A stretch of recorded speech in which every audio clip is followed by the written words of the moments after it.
Welcome everyone back to Comics in Color Festival. I'm Ashley Lewis, and I'm going to be the moderator for this amazing panel full of amazing women. Women make comics rather. Thank you so much for joining me, everyone. Thank you. So, yeah, if you guys could just introduce yourselves to our viewers and just tell them a little bit about yourself, maybe your favorite accomplishment, if you'd like. Barbara, let's start with you. My name is Barbara Thomas. I live in Cambridge, Mass, and I write graphic memoir. My best accomplishment, I guess, having my son. He's 20 now, and I write graphic memoir. And our memoir, my husband and I are creating, is about what it was like to raise our son in the People's Republic of Cambridge. And it gets real, and it's just a lot of fun, and making my comic with my husband is like date night. So yeah, other things I like to do, I scuba dive, I am on the Women's Cambridge Commission. I do stuff in a community aspect with the FBI Citizens Academy and Boston Improv. So they're closed right now, but yeah, but I'm happy to be here. Thank you for joining us. Whitney? Hi, everyone. I'm Whit Taylor. I just want to say, excuse my background. I just moved, so these are my graphic novels and other stuff in the back. But I am a cartoonist and a comics editor. I've been doing indie comics since about 2007, 2008, and now both work as a cartoonist. I'm a contributing editor at the Nib, and also work as a freelance editor for places like First Second. Accomplishments, I think just that I've been I'm still in the industry after all these years, and like all of the friendships and relationships that I've built are super meaningful to me. So I'm happy that I still get the opportunity to tell stories and just be in comics. Yeah. And last but obviously not least, Regine. Hi, I'm Regine L. Sawyer. I'm the owner, writer, publisher at Lock It Down Productions. I've been publishing comic books independently for about 15 years now. I'm also the coordinator and founder of the Women in Comics Collective International, WINC for short. We host professional and educational events across the country. And I think my greatest accomplishment at this point is just surviving right now and being here, present and accounted for with everyone. But possibly one of my greatest achievements was receiving a Lifetime Achievement Award from the Glyph Awards a couple of years back, and that was a huge honor. So Oh, yeah. wow.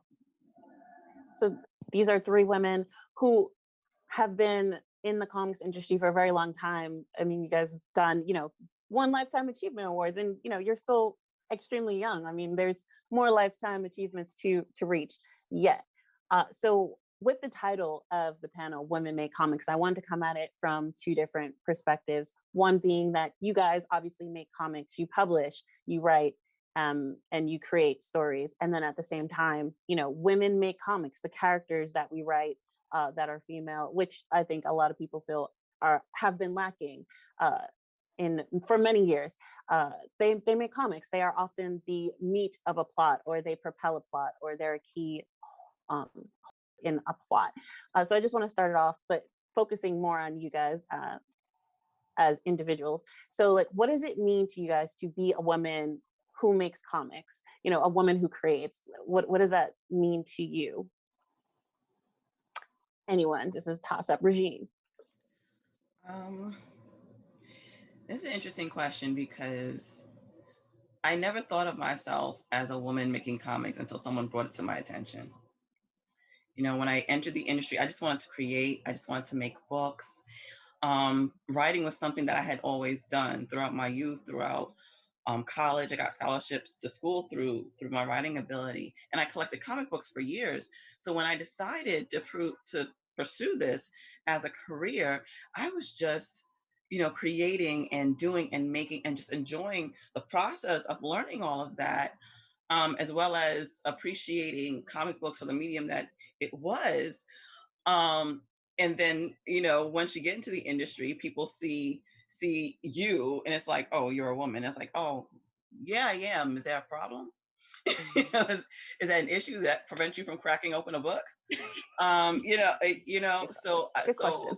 so that's always where my mind has been. Like, I'm appreciative of who I am as a person, of my Blackness, of my womanhood, but it's just been interesting in terms of how people respond to it, even if they're the same gender, or they identify with who I am as a person.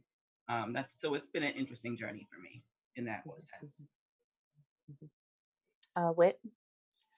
I mean, similar to Regine, I didn't really think about it as much. I mean, again, I also been reading and making comics since I was a kid. It wasn't necessarily the career path that I assumed I would go down.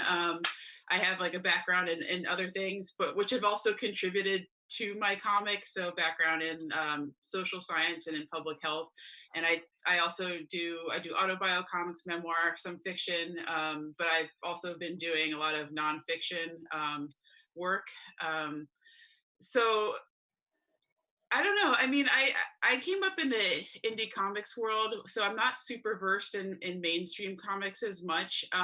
But when I started going to shows like back around 2007, it did feel like more of a boys club in a sense, especially a lot of the work that I was seeing out in the indie comics vein of autobio comics about men's lives, fictional things where women were side characters, things like that.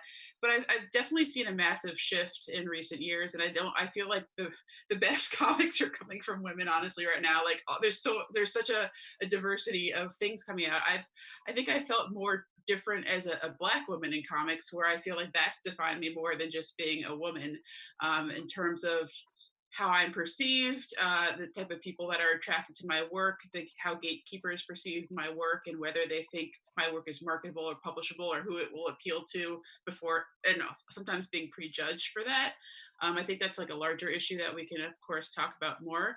But I've felt more of myself like different. I've defined myself more as a Black woman in comics than just a woman in comics. So. Barbara, your feelings, or did they kind of cover everything? Um, they did. I could add, for me, the storytelling, because I'm primarily the writer in my equation, and my husband is the illustrator. The storytelling is it's not just about the tales themselves, but also the connection I have as a storyteller to my audience. And I don't see myself as, you know, yeah, my reproductive organs are on the inside, so, and I write comics, so I am a woman. I just see myself as a person But I do see myself as a Caribbean woman making this art, that's for sure, because my memoir is about that and the Caribbean diaspora. As women, we may sometimes have to go outside traditional channels in order to get our vision realized. But I do like the fact that I now have the ability to get my work out there, and I definitely second everything that Whitney and Regine have said already. Absolutely. Yeah.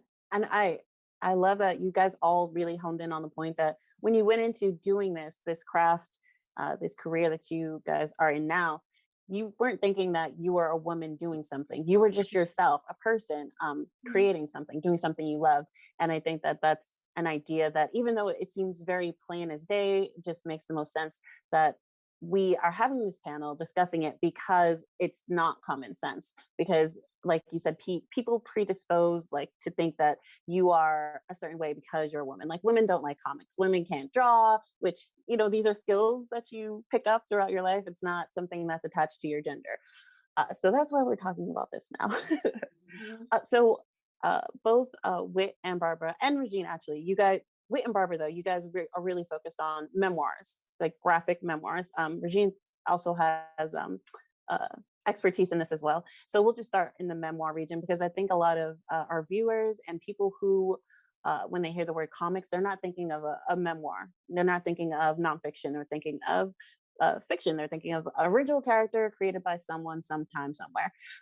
So can you guys just briefly kind of maybe give a little synopsis of what goes into a memoir? I mean, we all learned in school autobiography, biography, but just maybe describe your take on how you view your graphic biography, or your style, I should say, rather.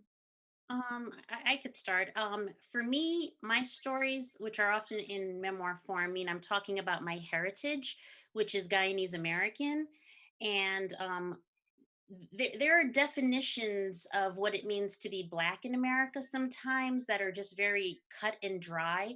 And these definitions usually mean US Black. So I grasped for stories that mentioned the Caribbean diaspora.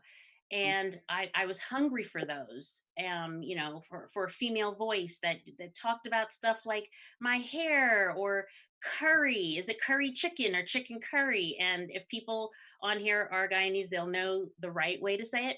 But anyway, I wanted to just capture some things that I would tell friends in improv or kind of stand up that were hilarious. And I'm like, you know what? I should draw this because some of these people are funny looking. And so I don't do my story from the beginning like I was an embryo and now I'm, at this milestone age and there was high school and marriage in between.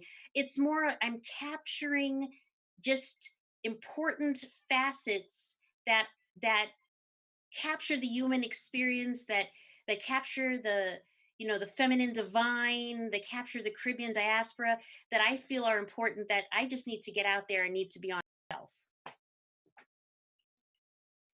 How would you describe how you approach your uh, graphic memoir? Um, so when I started making comics, I started doing like just diary comics, pretty light fare, like, hanging out with my friends, like, pretty light stuff like that. And it's evolved over the years. Around like 2011 was when I felt like I made my first serious comic. It was a story called Watermelon and Other Things That Make Me Uncomfortable as a Black Person. And it was like approaching I race like that. from these like, difficult to talk about topics, and kind of talk about my personal experiences with them, relaying, family stories and all of that. And from there, I just kept creating, both putting stuff like online and then self-publishing through mini comics, and then eventually started, contributing to anthologies and things like that. Um, and so I still love doing those personal stories. It's something I will always do, whether I'm self-publishing or working with a publisher, whether it's like short form or long form. In recent years, too, I've started combining my memoir work with nonfiction like comics journalism. So for my work for the Nib, I tend to do a lot of stuff that kind of combines my personal history with health issues. For instance, I did a story on the maternal mortality rate among Black women in the United States, and how we have a real problem with deaths. And I kind of looked at that from like a public health perspective, and then tied in my own fears about having a baby. And that was like a piece I did last year. I've done pieces on Black women and mental health, and the myth of the strong Black woman, things like that, where there's a lot of the stigma around talking around mental health.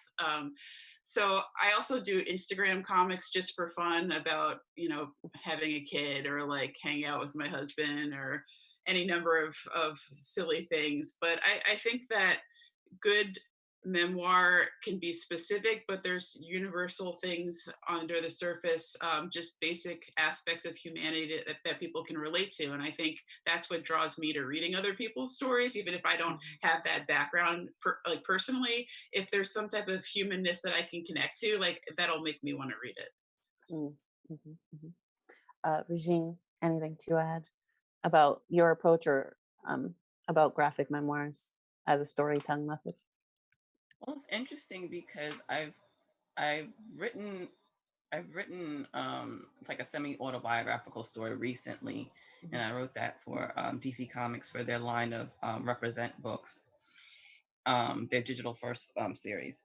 And it was interesting because they had asked me, like, oh, is there anything in your life, that you want to take a like a snapshot of and put together? And the thing that stuck out for me was a time when I was being taken care of by my father. He worked at night. He drove the subway trains here in New York City.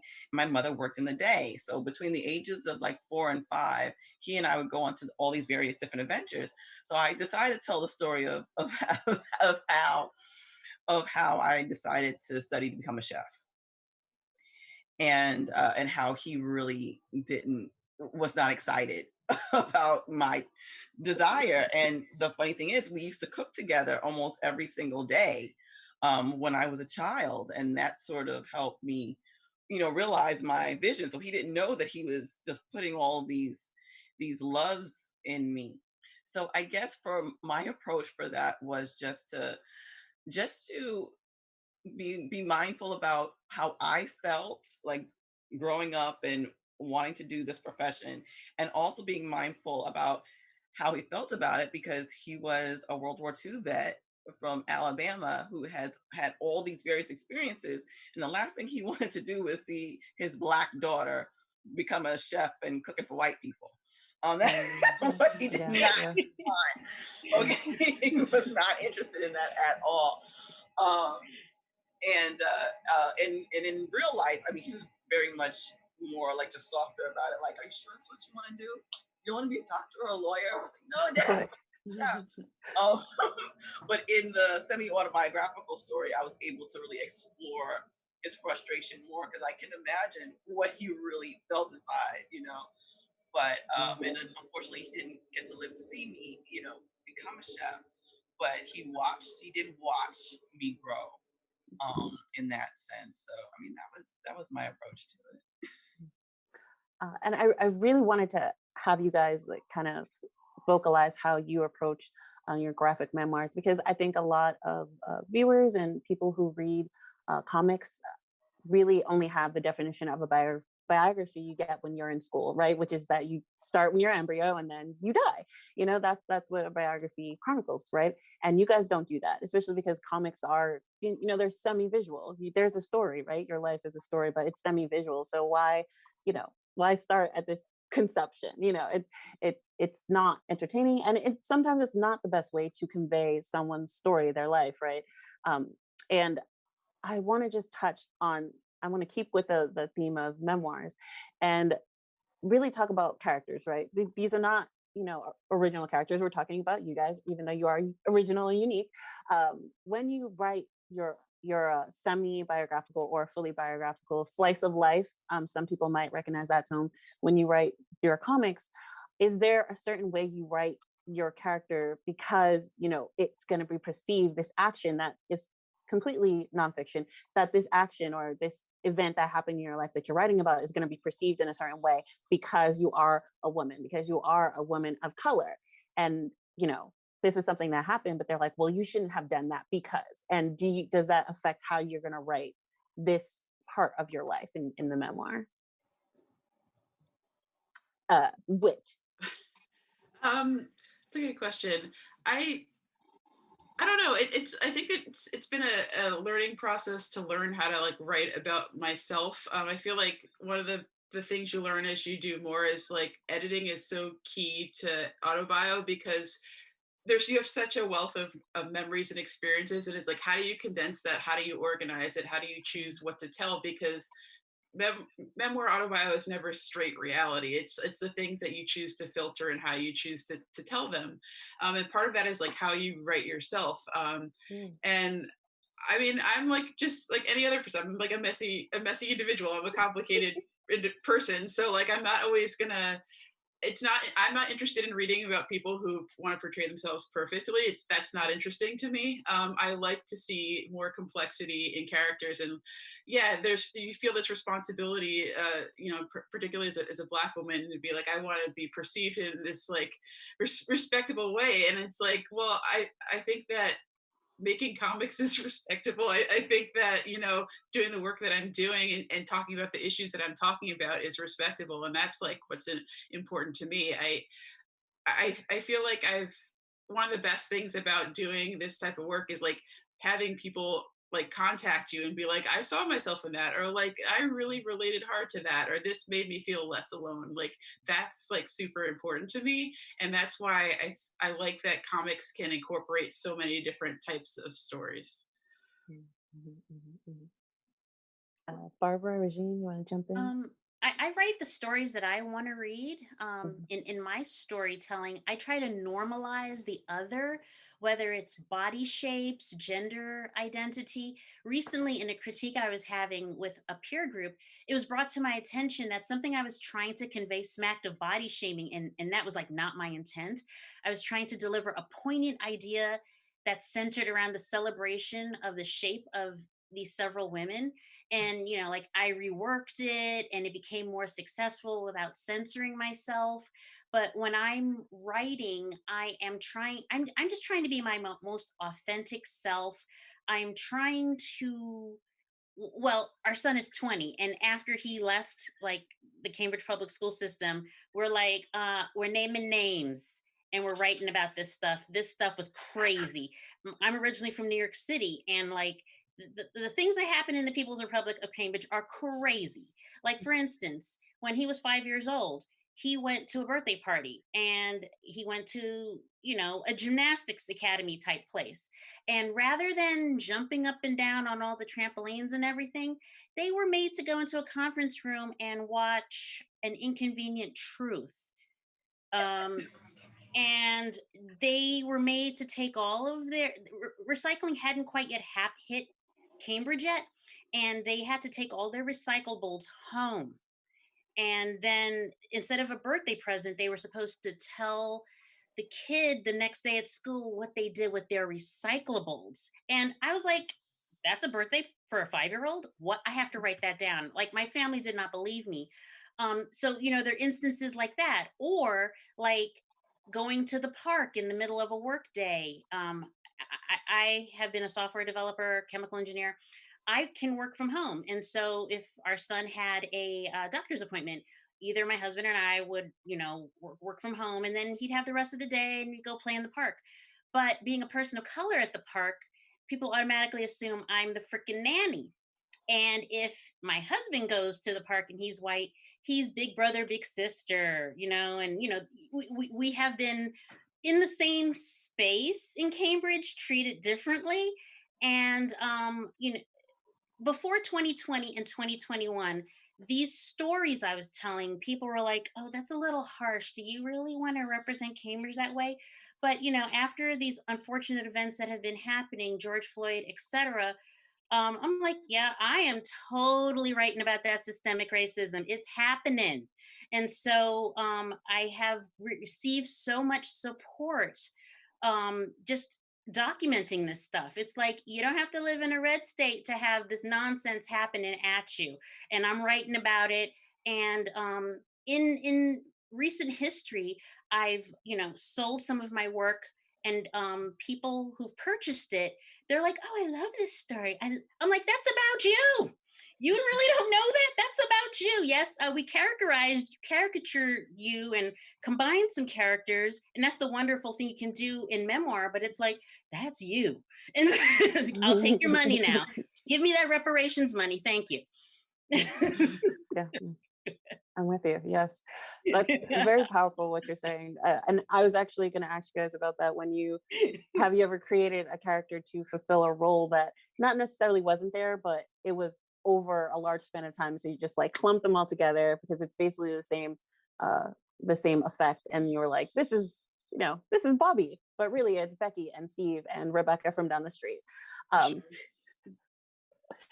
Regina, when with your semi auto semi biographical memoir, uh, when you approached it, I know your father is no longer with us, unfortunately, but when you were putting it together, um, and you were, trying to characterize your dad's feelings, like how did you approach that? Because, like you said, he had very strong feelings, but in approaching it, maybe he doesn't want the whole world to like see how he really felt, right?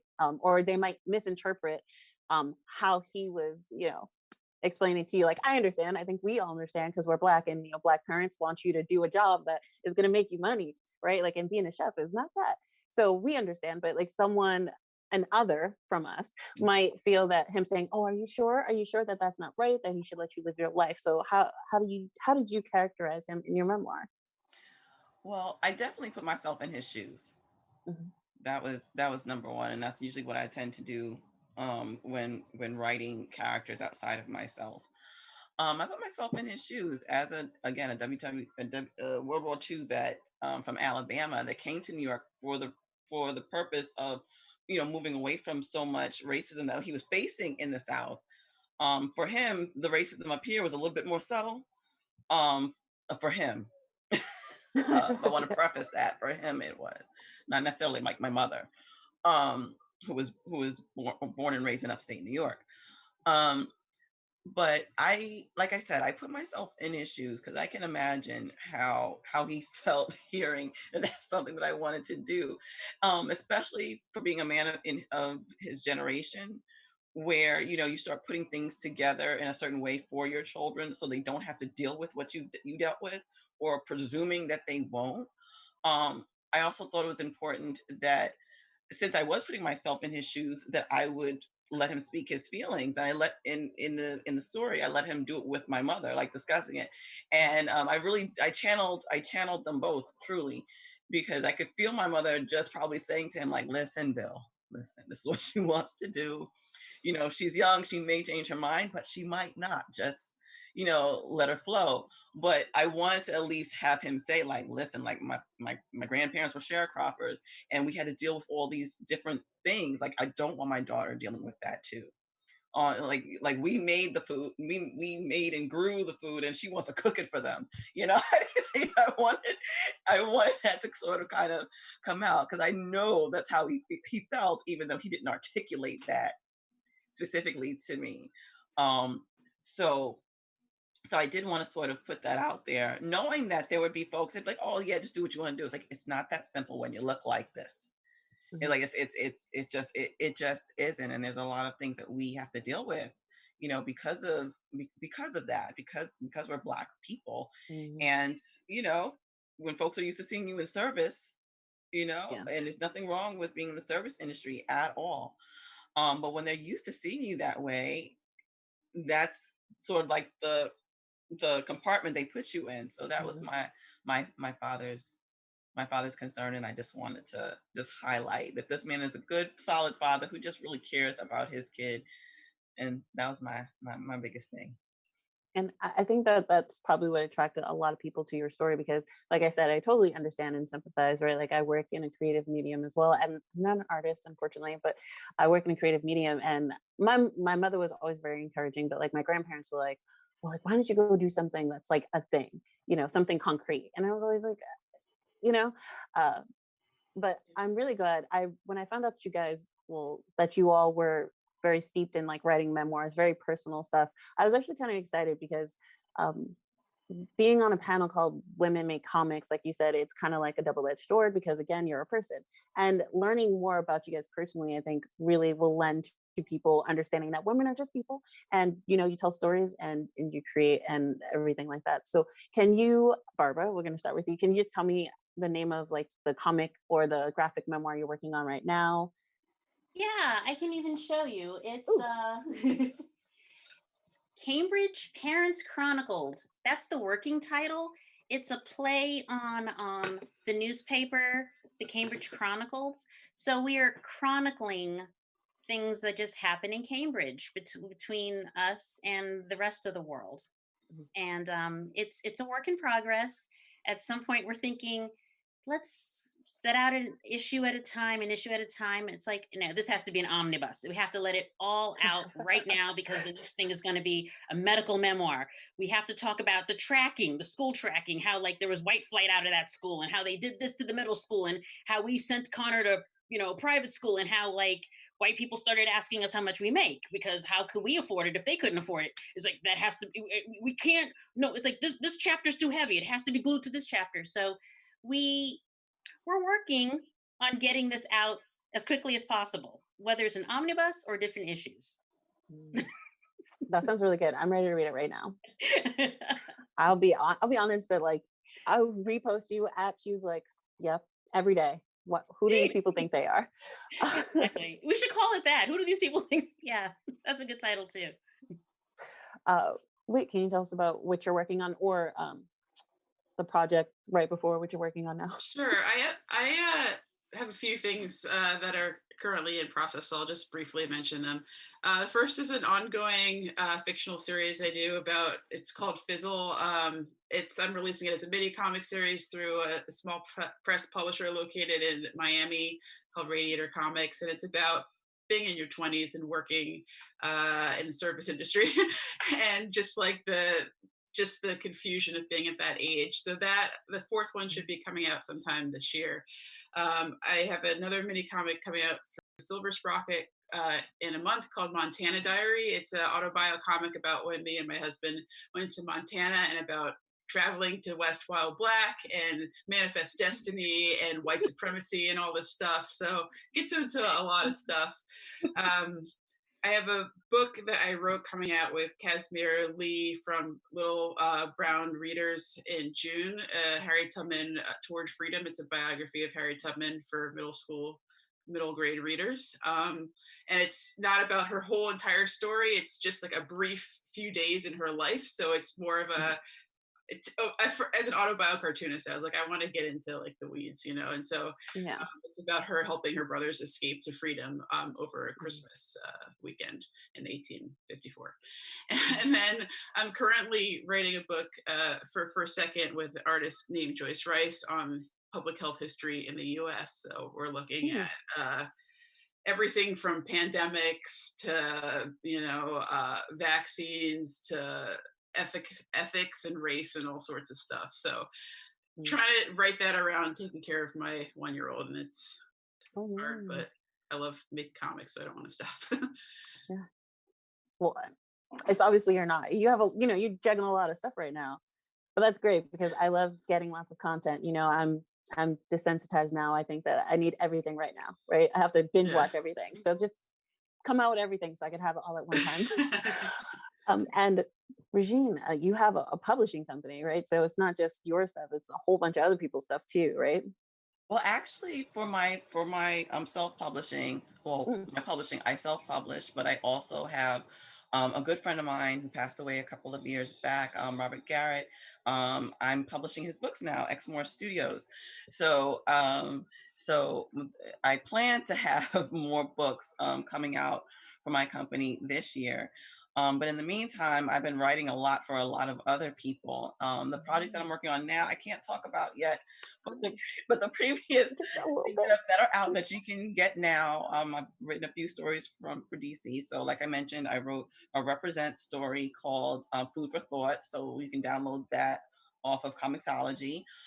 There's also, I wrote a short story for, oh God, this is the longest title in history.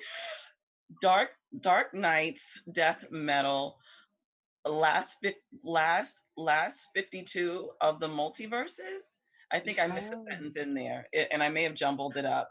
Um, did I say death metal? I hope I said death metal you in did. there. So yeah, the Dark Knights, death metal, last 52, War of the Multiverses. There, I got it. So I have a short story in there featuring Lois Lane, and I wrote a short story for their Valentine's Day anthology, Love is a Battlefield, with Big Barda and Mr. Miracle. And then Oh, that's also, cool. Women in Comics, we have a new literary magazine that we're kicking off this summer. And we've been taking submissions. We are paying folks. You just got to submit your story. All the stories that we're taking, the deadline is April 30th. But yeah, we're taking editorial comics, we're taking comic book strips, uh, cartoon strips, excuse me, short stories, prose, and comics. So we're really looking forward to that coming out. That's And if I missed great. anything else, I don't. It's all right, y'all. Find out about Oh, can I Uh, plug one more oh, yeah. place? Also, in terms of editorial, the Nib, where I'm a contributing editor, we're always looking for new work as well. We take submissions, so comics journalism, nonfiction, political cartooning. You can check out thenib.com for more on that. Awesome. Um, so now we've talked about you guys and like your relation to your work and how other people might relate to it as clients or as readers. So now I want to kind of talk about the industry in and of itself, right? The mechanism that drives, the industry. So coming up as artists and writers, uh, how has your experience been within the comics industry? Unfortunately, as women, as Black women, as others, essentially. Can you tell us a little bit about that experience? Regine, you seem like you're ready. She's like, I don't want to be first, but I have Well, some stories. it's okay. So I'm the coordinator and founder of Wink, and we have about 150 members worldwide. Wit is one of those members. And I mean, the whole point and purpose originally was to sort of just help promote each other Mm, and such. And for the reason behind it is because that there are a lot of women working in the comic book industry, more than people realize, especially women of color. But there weren't many safe spaces to be in as a woman, particularly as a woman of color. And that was our main purpose. That was our biggest purpose. Like, let's bring our safety with us. Um, at the same time, it's been interesting just to watch as people see you, grow and thrive. And folks come to the panels, they listen, they tune in, and in regards to, like, when we're talking about things like we're talking about now, about how do we make spaces safer for marginalized folks in comics, how do we make things better. And and and when you realize that a lot of folks don't want to make it better, they'd rather keep it like a boys club, or keep it sort of inclusive, or keep it, I'll even say, dangerous. And so to rail against that every day can be really exhausting mhm, and really tiring. But in order for things to change, you have to keep pushing forward. So it's a struggle, but it's a struggle that I'm happy to be a part of, because you're making headway when people get uncomfortable. Mhm. mm, And so I'm about making people very, very uncomfortable. It's like, okay, if you don't like seeing us, you know where the door is. mhm. And I could just go on and on about it, but it's definitely been a struggle, but we're working on it. Um, Uh, Sorry. And I would say I really admire the work that Regine has been doing for years to try to like bring people together, and especially women of color in the comics industry. So Barbara, do you have Yeah. any? Um, I am coming at it from the writer's aspect. I have found the indie publishing and self-publishing way more receptive than traditional publishing. And like Regine said, making people uncomfortable. I can speak mostly as a writer, whether I'm writing for my memoir or just writing short fiction, by giving an example about something that happened about 10 years ago in an advanced writing class. I was writing a speculative fiction piece, and there was a fight scene between two tweens, me and somebody else, true story. But it was a fictionalized fight based on a real fight I had in public school in New York City in the 80s. And, being critiqued, I was told girls don't fight like that. And I'd like to see it from the point of view of a white man. And so I just started staring. I just started staring. I stared at this man like, and if you know Stargate Atlantis, one of my favorite characters, she's a woman of color. Her name is Talia. She's like the leader of this group on this planet. I just stared at him like, Talia. And I made him so uncomfortable with my content that he got up and left the class, and he never came back to this advanced writing class. And there were crickets chirping among my peers. There was like nobody backing this up. And this happened in Cambridge. This didn't happen in like some red state. This happened in Cambridge. And I think of that happened. They were multifaceted characters. They were women. It wasn't like a hero story arc where like this white guy fights and saves the day. It was like this whole complex story. And I find that it's better to do what I need to do in small press than saying, "Hey, Marvel, you want my story?" And I guess I'm so grateful that someone like Regine and Whitney are doing these things. Like I'm there, I'm like taking notes. I'm like, oh yeah, I should like totally check this stuff out. And yeah, so I feel things are better than they were 10 years ago, but there's so much more that needs to happen. Sure. Mm, mm. Can I jump on to what Barbara was saying? Yeah. Yeah, I agree. I think that things have gotten a lot better. Like I just remember, and that we have a ways to go. But I felt like when I started out, there wasn't like a place for me really. I felt like I saw very few people of color at the indie shows that I went to, and we all got to know each other pretty early on. And I got this message of like, we don't have an interest in your stories. Like maybe one more from other like white women, for instance, but like we can't relate personally to your stories. And that kind of was like, I was like, that can't be. And I feel like it's shown over time that's not the case, because there's so many more women of color like telling their stories. There's a market for it. They're winning awards, they're getting opportunities, like, and I think that's really great. But that didn't change until somewhat recently, until I feel like a lot of publishers felt that there was a financial incentive also that they were going to be able to make money off of it. And Yeah. one thing I hear from a lot of peers of mine who are black, or they're like, I want to write comics about black joy. I want to write comics about just like fun, light stuff. I don't want to have to always write about trauma and about race, but that's the stuff that people want from me. And so I think that we'll have more progress when there's more of a range of what creators can write about, and that they can like show the different aspects of what it is to be black or to be a woman of color. And I think that'll come. It's just, the industry takes a long time. And I think that's why indie also is where it's at, because that there's a lot of freedom to really express yourself. So Um, hmm.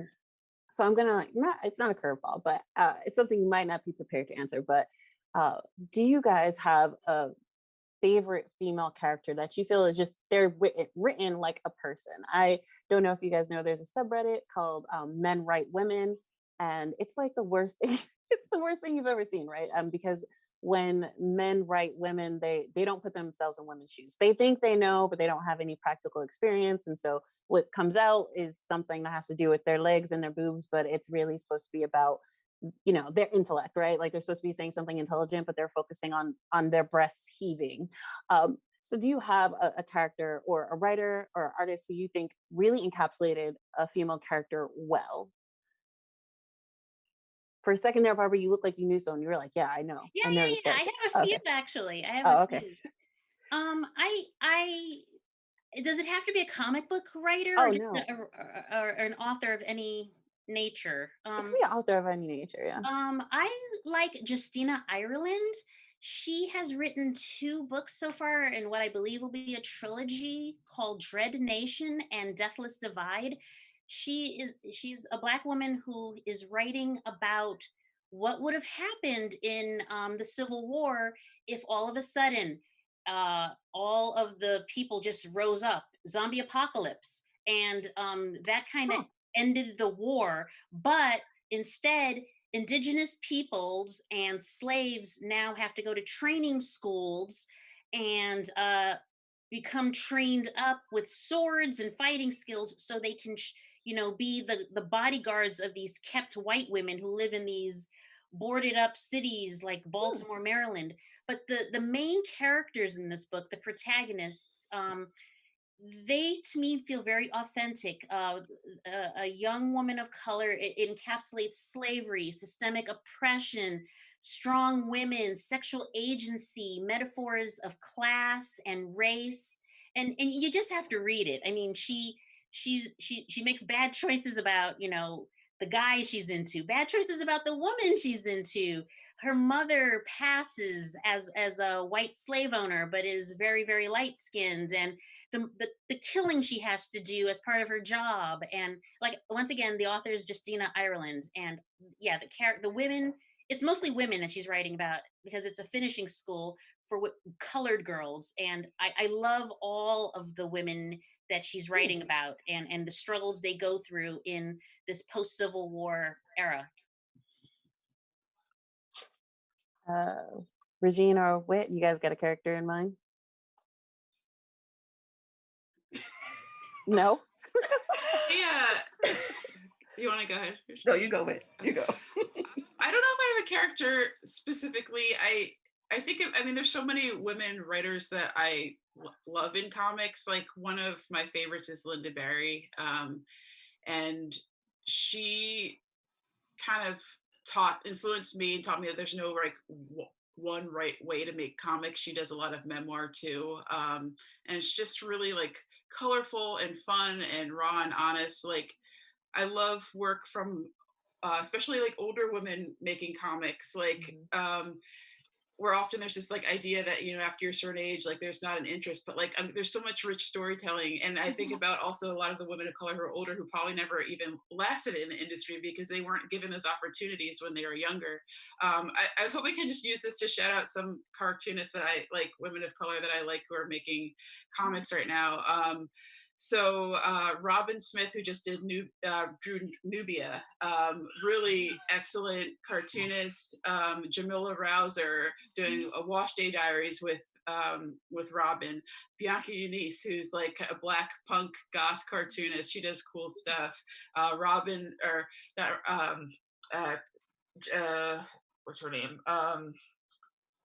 One second, Tana Tucker. She's doing some great historical work. Um, Shannon Wright just did a book, Twins, with Varian Johnson. It's a middle grade book. And I think YA also, you're seeing a lot of women of color. Olivia Stevens is another person who comes to mind. I'm sure that I could like name more and more people, but there's so many people coming in, and especially especially in YA, I feel like there's a lot of opportunities now to have like diverse storytelling. So I just want to shout out some people so you can check out the Yeah, work. no. Yeah, let people know because there's only so much a Google search can do if you don't have any direction, right? Yeah. Like if you just type in black female comic artist, like what's gonna come up? I don't know. Oh, I just I've remembered two Googled more. black stuff. Yeah. Steens, who's doing Heart of the City. She and Bianca Eunice are they are two black syndicated strip cartoonists right now who are women. Cool. Only the second and third, I think, in history. So you should check out. Oh, that can't be true. Yeah, it is. Really? I think was it Barbara Brandon Croft was the first. Yeah, and then Steens and Bianca Eunice. So it's wild. That is, and I didn't know that. And just hearing about it on this panel kind of is shocking, right? Because it's like you said, there are so many women, even women of color, working in the comics industry and creating comics and art in all the variations. And how can it be that just now there are 3 syndicated Black women? Right. But it's lovely that it's happening, right? That's momentum, right? We're gaining speed. So we're coming towards the end, which I'm really sad about because I know that like Regine said she could talk forever, and I do want to hear more about your convention. And it just passed recently, correct? No, it didn't happen this year. The Women in Comics convention? Oh yes. No, it didn't happen. Oh, Um, I'm no longer a part of. That's a whole nother story. No of course. longer a part of doing Women in Comics Con. They Mm, may be doing one later this year. I'm not sure. mm, But we are going to be doing a conference, a brand new conference called Wink Creative, and that's going to be for right now during the pandemic is going to be for professionals mm, and for folks who are aspiring professionals. mm, So you don't just have to be a quote unquote professional, but we're going to be talking about how do we move forward as an industry, especially where the COVID-19 pandemic is concerned, and what can we do to support our industry so that if something ever like this happens again, what is contingency plan for artists and writers and editors and whoever who are used to getting like a good chunk of their money from doing conventions. mm, A mhm, lot of a mhm. lot of folks are hurting, and they're going to be hurting for a while. So what can we do to alleviate that as a community? It's a big So problem. Mm. That's that is like that. That's very deep. That's I'm excited. So is that that'll speculated to be be that'll be this summer, oh, this summer? Oh, okay. early Oh, summer. Hmm. nice. I'll be looking for information. You guys have Instagram. It's going to obviously be posted on your website and stuff like that, right? Mhm. Awesome.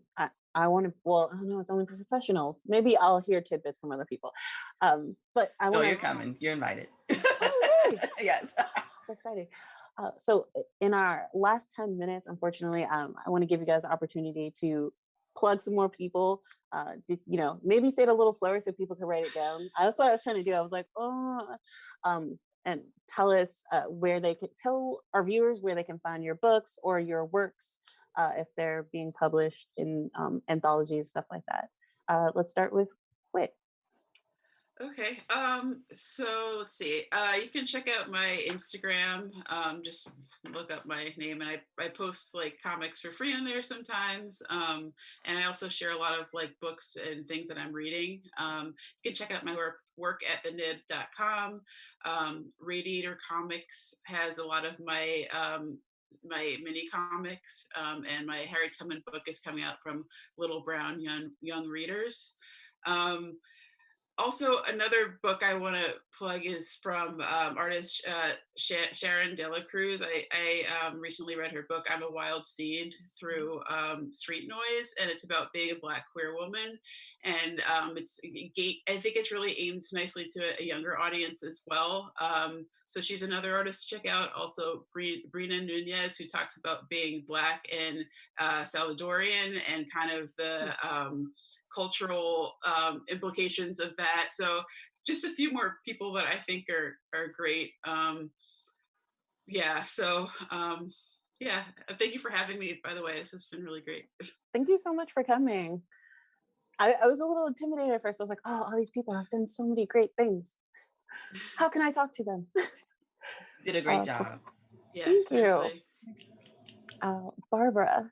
You can find my work at Graphic Memoir Collective on Instagram, and I will be letting you know more about upcoming Patreon and a more unique, distinct website in the future. But Graphic Memoir Collective on Instagram is where you can see pieces of art that my husband and I put up there, and discussions about the work itself, the process. And I'm learning so much from Whitney and Regine about all of these comics because what I tend to do is I'm more of a reader of I'll read a graphic novel, and I don't really look at who the gender is, but if it's a woman, it's like all the better.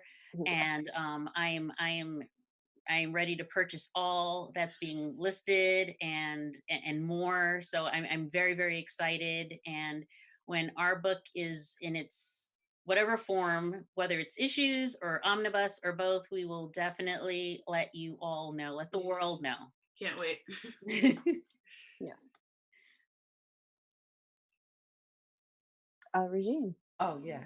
Yeah. Yeah. Um, okay, you can check out my books. My books are The Rippers, Eating Vampires, I Switch, and I have some other stuff up there from Exmoor Studios. Um, on www.lockitdown.com. That's LOCKETT down.com. Also, if you're interested in learning about Women in Comics Collective International, aka WINC, learn more about our membership and what we do, you can check out www.womenincomicscollective.org. And on both of those sites, you can find my Twitters, our Instagrams, my Instagrams, all of those great things and all of the links. I was winding down, but there is like a last minute question here from an 11-year-old daughter who shall remain nameless. Have you had any stories that you never got to finish that you ended up using in some way in a new project? Oh, Harambe's daughter.